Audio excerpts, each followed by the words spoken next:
Can you learn Python in just 200 seconds? Wow. Let's find out.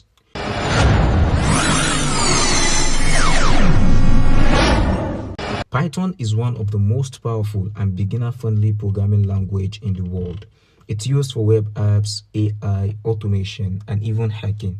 Before we start, make sure you have your Python downloaded and have your code editor installed. Now, let's start with the most famous line of code.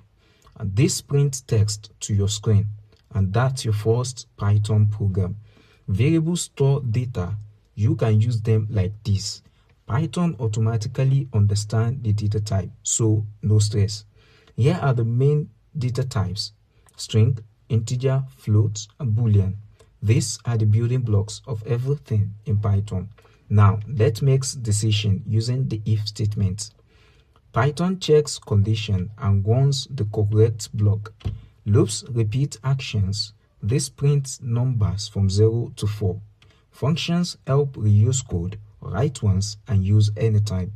Lists store multiple values and you can access them using the index number.